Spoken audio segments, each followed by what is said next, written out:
Quería agradecer Chusmi y la organización para invitarnos y darnos la oportunidad de presentar el proyecto Air-Use Life, que es un proyecto que ha acabado el año pasado, en 2016, 4 años de proyecto, cuyos objetivos han sido caracterizar las similitudes y diferencias en fuentes de particulado atmosférico y sus contribuciones en el sur de Europa, estudiando 5 ciudades. Y una vez que se hizo el diagnóstico de las fuentes de emisión, pues desarrollar desde el punto de vista experimental, pero también de revisión de la literatura y de lo que se ha hecho en el norte de Europa, las medidas más oportunas para mejorar la calidad del aire, intentando conseguir los estándares de calidad del aire. Aparte estas medidas que a veces son específicas y a veces no específicas del sur de Europa, incluyen lo que se puede hacer para la reducción de la resuspensión urbana y también del aporte sahariano para mitigar la resuspensión del polvo sahariano, las emisiones del biomass burning para la combustión, para la calefacción residencial, las emisiones industriales y la revisión, como comentaba antes, de las estrategias ya utilizadas en el resto de Europa para ver qué adaptabilidad tienen al sur de Europa. Digamos que el proyecto Air-Use ha producido una serie de technical reports bastante densos y detallados que podéis consultar a la página web, pero también una guía que user friendly, que queremos llamar, más llevadera, que está disponible en internet y que se puede descargar online gratuitamente. Las 5 ciudades de estudio han sido en Oporto, Barcelona, Milán, Florencia y Atenas. Y para las 5 ciudades se ha llevado a cabo una caracterización química del material particulado atmosférico para PM10 y 2,5 utilizando un protocolo armonizado, consiguiendo una caracterización de más de 2000 filtros, una caracterización de un año pero bastante intensa, además de muestras horarias, una caracterización de muestras horarias de particulado atmosférico mediante equipos Streaker junto con PIXE. El primer resultado sobre la caracterización química nos muestra que para PM2,5 un porcentaje muy alto de las partículas son secundarias. Esta es la estación de Oporto, que es una estación de tráfico, y ya vemos que un 38% de las partículas son secundarias. Esto quiere decir que para la reducción del PM, del particulado atmosférico, hay que apuntar también a los compuestos gaseosos precursores, pero este porcentaje en las otras ciudades, en Barcelona, en Florencia, cuando vamos al fondo urbano, lo que llamamos UB, ya se aproxima al 70%, por lo tanto es una cuestión no solo de partículas primeras, sino sobre todo de partículas secundarias por lo que respecta al PM2,5. Y si vamos ya a un ambiente suburbano como el de Atenas, alcanzamos un 82%. Pasando ahora a los resultados de contribución de fuentes, esto quizás es muy denso como gráfico, siento que no se puedan ver las etiquetas, pero para resumir, la contribución de fuentes en las partículas PM10 al promedio anual nos muestra que en rojo vemos las 3 fracciones que son debidas al tráfico rodado, es decir, vehículo exhaust, vehículo non-exhaust, que reúne el desgaste de frenos, neumáticos de la pavimentación, y un poco con este color, digamos, naranja, el nitrato relacionado a las emisiones de tráfico. Y vemos que la suma de estas 3 contribuciones de tráfico alcanza un rango de 29-36% de PM10 en promedio anual, lo que le convierte el tráfico rodado en la primera fuente, la fuente con más contribución en todas las ciudades de estudio. El biomass burning es, digamos, la segunda fuente, o una fuente también de importancia, porque aunque la variabilidad entre ciudades es más alta, sí que puede alcanzar contribuciones muy relevantes, hasta 23% en un promedio anual, como en ciudades como Milán, Florencia u Oporto. En el caso de Barcelona, la contribución es descartable de la combustión de biomasa, debido a que prácticamente la totalidad de de las casas en Barcelona están equipadas con calderas de gas natural. Para PM2,5 el resultado es bastante similar, siendo que el tráfico rodado contribuye como primera fuente en todas las ciudades, excepto en Barcelona, donde la primera fuente es un sulfato secundario de origen muy variado. Pero en las 4 ciudades del sur de Europa es la primera fuente de PM2,5. Y el biomass burning, muy parecido al PM10, contribuye entre un 0% en Barcelona y un 20% en Milán.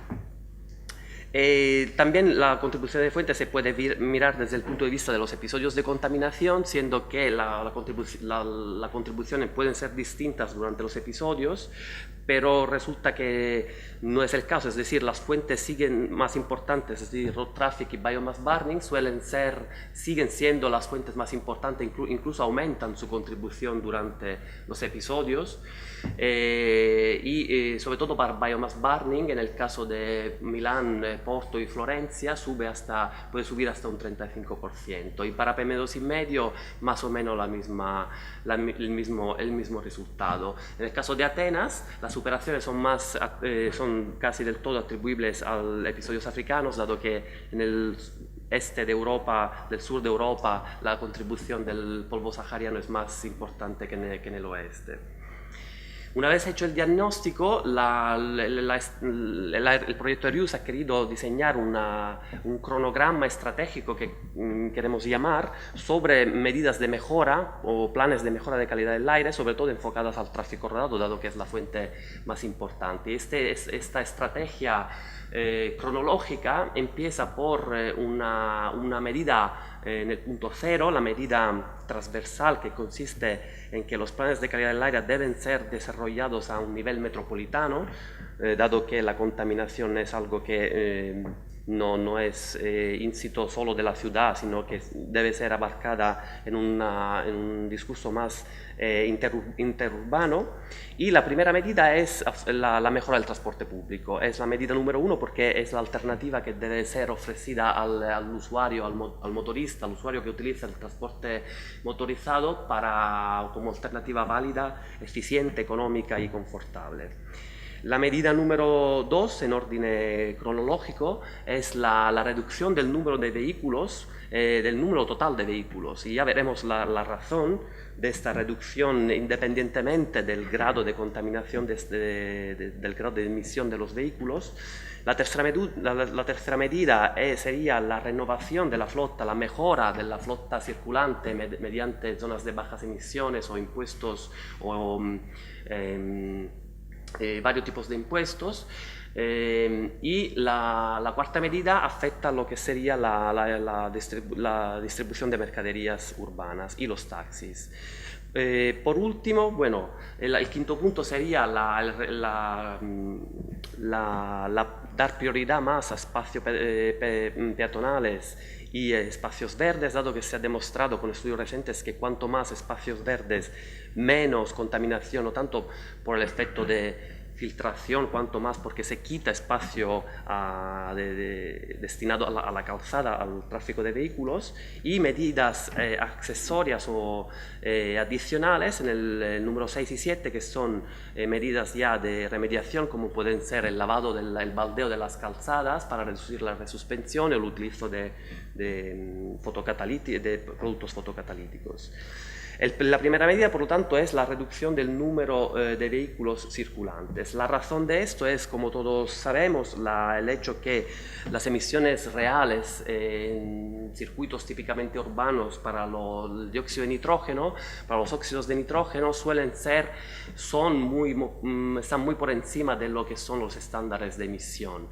No es una solo cuestión del Volkswagen Gate, del Dieselgate, sino sobre todo de la poca representatividad que tiene el test de homologación con respecto a los circuitos típicamente urbanos, que ahora con el Real Driving Emission Test será en parte solucionado. Pero no es un problema solo de la Volkswagen, porque estudios de la Universidad de Leeds demuestran que todos los fabricantes de vehículos diésel incumplen con la normativa de emisión Euro a todos los estadios, desde el Euro 3 hasta incluso el Euro 6, aunque aquí no se muestran datos, pero ya veremos más adelante que incluso hay vehículos Euro 6 que siguen emitiendo más que vehículos Euro 3. Entonces no es un problema solo de fabricante, sino también de modelo de coche. Por lo tanto, contra este escenario, la primera cosa que hay que hacer es reducir el número total de vehículos, porque siguen habiendo vehículos nuevos que emiten mucho más de lo permitido en términos de dióxido de nitrógeno. Para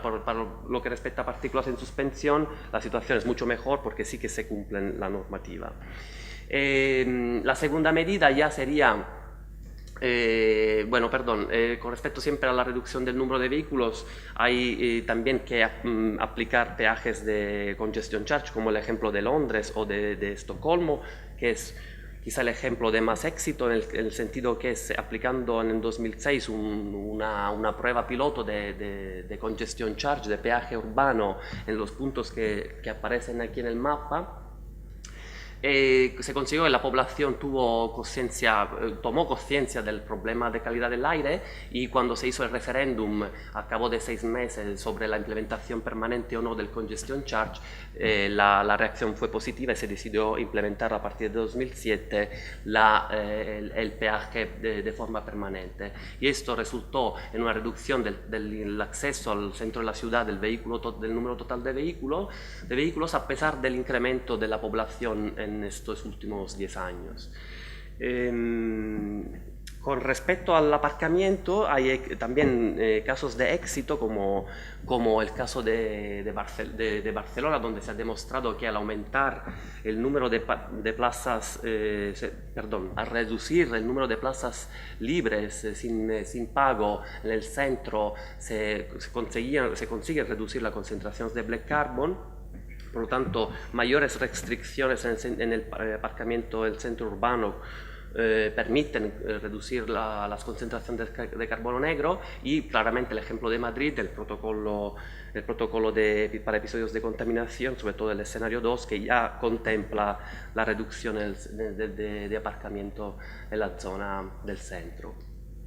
Una vez que se ha aplicado las medidas para reducir el número total de vehículos, hay que aplicar aquellas medidas que consiguen mejorar la flota circulante mediante, por ejemplo, la aplicación del Low Emission Zone. Sabemos, mediante la revisión de todos los estudios que se han hecho en Europa, que la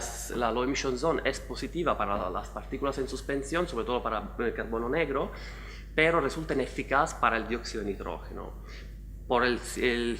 problema de las emisiones diésel de los vehículos pasajeros y comerciales ligeros, que no han cumplido con la normativa. Los vehículos más recientes no han cumplido con la normativa. Las Low Emission Zone es algo ya no nuevo, las primeras se han implementado en 2008 en Berlín, y ya hay más de 200 ciudades en Europa que aplican zonas de bajas emisiones, y en Barcelona se acaba de aplicar en este mes de diciembre, y sí que existen algunos criterios para que estas zonas de bajas emisiones tengan una eficacia mayor, y consiste en ser aplicada a todos los tipos de vehículos, no solo a los vehículos pesados como en el caso de Londres, que sea una aplicación estricta y que haya control tanto mediante etiquetaje de los vehículos como con cámaras que reconocen las matrículas, pero también que se aplique a los scooters y a las motocicletas, y que se base en un uso en criterios en emisiones del real world driving, es decir, que en la medida de lo posible utilice datos se identifiquen los vehículos según sus emisiones reales. Y en este sentido hay unas iniciativas a nivel europeo que cada vez están tomando más peso, como el estudio de Emission Analytics, que es una empresa privada que se está promoviendo la caracterización de Real World Driving para vehículos Euro 5 y Euro 6, en azul y en el rojo, que como podéis ver no son, según el tipo de vehículo, no solo el fabricante sino el tipo de vehículo, hay una gran variedad de emisiones, de factores de emisiones, incluso algunos sí que cumplen con la normativa, pero la gran mayoría no cumple con la normativa. Ya para Euro 5 lo sabíamos, pero para Euro 6 sigue habiendo un gran número de fabricantes y de modelos que no cumplen. Por lo tanto, se ha generado un Index Air Quality, un índice de calidad del aire para caracterizar las emisiones de cada singular tipo de vehículo, que funciona más o menos como el ecoetiquetaje de los electrodomésticos, clasificando los vehículos desde los más limpios con categoría A hasta los H, que serían los más contaminantes, y por lo tanto sería una herramienta, está disponible en la web de forma gratuita toda esta serie de datos y sería una herramienta muy útil para municipalidades para restringir el acceso a aquellos vehículos, a los high emitters, a los que llamamos high emitters, aquellos vehículos que incumplen de forma muy contundente la normativa. También en la guía que podéis descargar en la página web de Reuse hay una simulación de escenarios de restricción según si por ejemplo se restringe el acceso al centro de una ciudad a la categoría G, que sería la penúltima categoría en orden creciente de emisión, pues ya se alcanzaría, según una flota típicamente distribuida según estos porcentajes, se estima que se conseguiría un 30% de reducción de emisiones de NOx. Pero también hay que mirar al vehículo eléctrico, como ya han mencionado los ponentes anteriores. Noruega es el ejemplo óptimo en Europa que ha conseguido, y Holanda también, que han conseguido un porcentaje de un 6%, entre un 5 y un 6% de vehículos eléctricos en la flota, gracias a un market share actual de un 20% de las ventas para vehículo eléctrico, pero esto se debe más bien a unas políticas fiscales de largo plazo que han empezado ya en los años 90 y que han permitido que el coste de un vehículo eléctrico enchufable sea solo 1.000 euros más superior a un vehículo a gasolina. Por lo tanto, políticas fiscales de largo plazo que han empezado muy atrás. Algunas exenciones fiscales que tienen los vehículos en Noruega son la exclusión del IVA, los peajes y la tasa de registro. Con respecto a promociones del vehículo eléctrico, creemos que hay que enfocarlo mucho a la distribución de mercaderías, dado que son vehículos que recorren mucho más kilómetros respecto a los vehículos de pasajeros, los vehículos privados, y también, como se mencionaba antes, a las motocicletas, sobre todo en ciudades como Barcelona, donde el porcentaje de motos es más del 20% de la flota. Con respecto a la distribución de mercaderías, otra vez hay que fomentar al máximo la electrificación e hibridización de los vehículos, dado que un vehículo de mercaderías puede emitir, debido al alto kilometraje, hasta 12 veces más que un vehículo de pasajeros, porque trabajan durante 12-14 horas, y quizá organizar mejor digamos, flexibilizar los horarios de distribución y también repensar el tipo de logísticas sobre todo en el último kilómetro, como se mencionaba antes, y también incluyendo horarios nocturnos de distribución. La medida número 4, una vez que se ha mejorado la flota circulante y se ha reducido la flota circulante, es repensar desde el punto de vista urbanístico las ciudades. Este es un ejemplo, el ejemplo que mencionaba antes Jesús, de las superillas, las supermanzanas en Barcelona, que se hayan implementado, pero de manera equivocada, porque se han implementado como step 1 antes de mejorar la flota, de reducir la flota circulante. Por lo tanto ha habido muchas críticas en Barcelona en este sentido, pero el concepto de por sí es un concepto correcto, reducir el número de vehículos que acceden al interior de estas macromanzanas, y siempre que en los bordes de la macromanzana la flota circulante sea más ecológica, más limpia. Por lo tanto, de aquí viene el cronograma que mencionaba antes. Y también hay, como he mencionado antes, hay una clara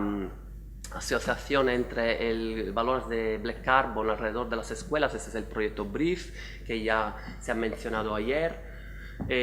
donde se ha visto que hay una clara correlación entre concentración de carbono negro en el interior de las escuelas y el porcentaje de área alrededor de las escuelas destinado al tráfico rodado. Y por supuesto una relación inversa si consideramos la área utilizada para espacios verdes. Con respecto al biomass burning, espero no estar fuera del tiempo permitido. La evidencia que hemos tenido es que mirando al levoglucosan, que es un buen trazador para las emisiones de biomass burning, hay una gran variabilidad en las diferentes ciudades, siendo en Barcelona los valores casi no detectables, y esto es debido al uso de la leña, de la madera, para, en estas otras ciudades para el uso de la calefacción doméstica. En Air-Use lo que hemos hecho es testar diferentes combinaciones de tipos de estufas o fireplace, que ahora no me viene el nombre en castellano, incluyendo también estufas de pellet y estufas con ecoetiquetaje, aunque el ecoetiquetaje no es a nivel europeo, sino son solo algunos países como Alemania, Austria y Noruega, creo que aplican ecoetiquetaje a los pellets y a las estufas, según criterios de emisión. Y también diferentes combinaciones de biofuels, de biocombustibles, tanto incluyendo madera, briquettes, pellets y también agrofuels, es decir, combustibles alternativos como cáscara de aceituna o huesos de aceituna, cáscaras de almendra y demás. Y resulta que los factores de emisiones medidos en laboratorio mediante un túnel de dilución y de enfriamiento que incluye por lo tanto los condensables, que es un tema muy importante que está saliendo ahora en Europa, demuestran que el tradicional fireplace puede emitir hasta 15 veces más que estufas más recién más innovadora como la Ecolabel, la estufa ecoetiquetada o incluso la estufa de pellets, que es la estufa con menores emisiones por kilogramo de combustible. Y dentro de las pellets hemos probado diferentes tipos de pellets y vemos que solo un tipo de pellets cumple con la normativa del IN+, que es una normativa, solo los pellets que tienen el sello de IN+, que es un certificado de calidad, sí que es a nivel europeo, cumplen con los estándares, que son estas rayas de colores, que son de países, específicos de países, porque no existe un estándar de emisión a nivel europeo. Por lo tanto, el mensaje aquí es que hay que regularizar y controlar el uso de combustible también de pellets, porque no todos los pellets resultan limpios, utilizando solo pellets que tengan este certificado de calidad. Porque además de los pellets, de los otros tipos de pellets, hemos detectado concentraciones muy altas de metales en trazas, de plomo, hasta un 5% de zinc, de hierro y de arsénico. Eso es debido a que se utiliza también pellets, están en el mercado pellets que resultan de un reciclaje de madera tratada utilizada para la industria de los muebles, como los grandes distribuidores de color azul y amarillo. Entonces, hay que regularizar, hay que controlar el uso de pellets porque existen en el mercado pellets con concentraciones de metales en trazas parecidos al carbón. Y para, supuesto, todos los que han contribuido también desde el punto de vista de la administración, de los 4 países involucrados, y recordar que en la página web de Air-Use podéis encontrar toda la información tanto en el Technical Reports como también en guías de buenas prácticas para reducir emisiones en los diferentes sectores de emisión. Gracias.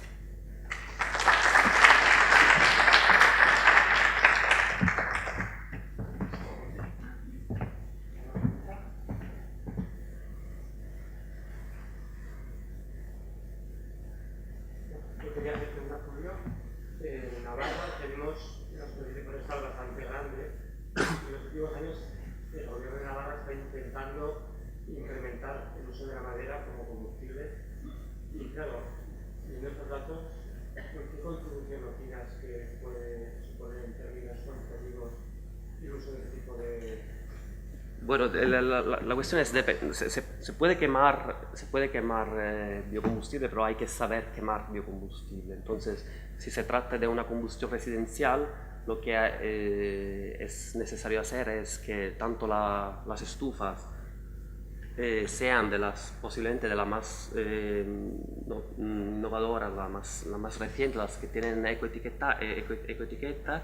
Con respecto a la madera, lo que se puede, en la web de Arius está toda la información, hay unos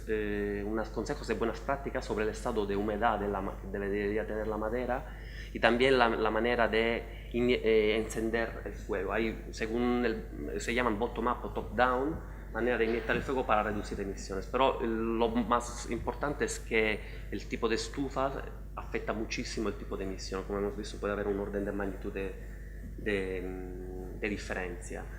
Entonces no queremos, el mensaje no es que la biomasa no pueda ser utilizada, pero sí utilizarla con sentido y según las recomendaciones que hay a nivel ya europeo. Gracias. Sí, Julio, gracias. Quería preguntarte, la base de datos que has mostrado de EQUA,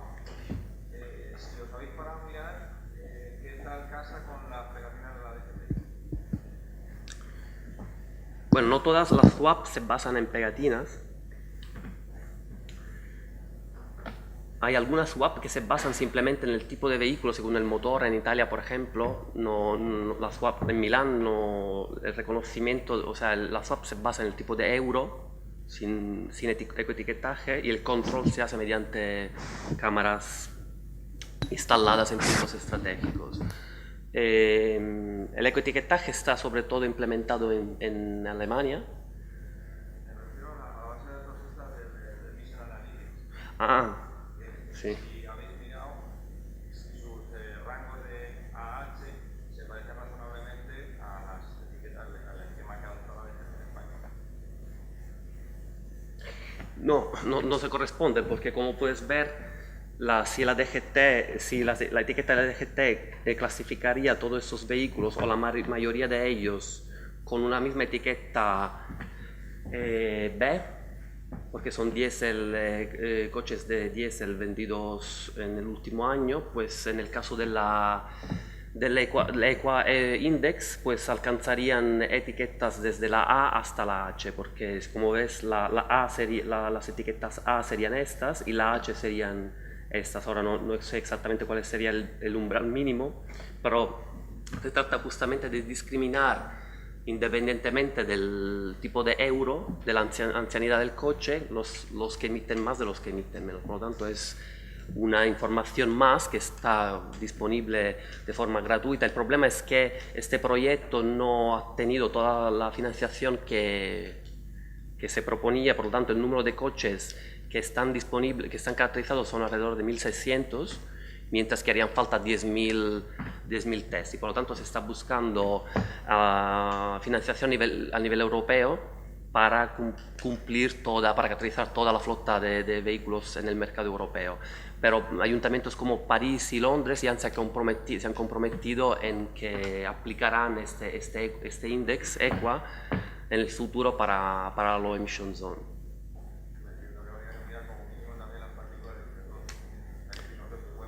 No, de momento está en NO2 y las partículas es un tema también a añadir. Pero el tema es justamente que los tres parámetros no se pesarán de forma separada, tendrán el mismo peso, porque lo que existen actualmente en Europa en otro tipo de etiquetaje que no son tan completos es que se da más peso a un parámetro respecto a otro, por ejemplo el CO2. Por lo tanto, este también es un aspecto novedoso porque se contemplan los tres parámetros fundamentales, pero con el mismo peso.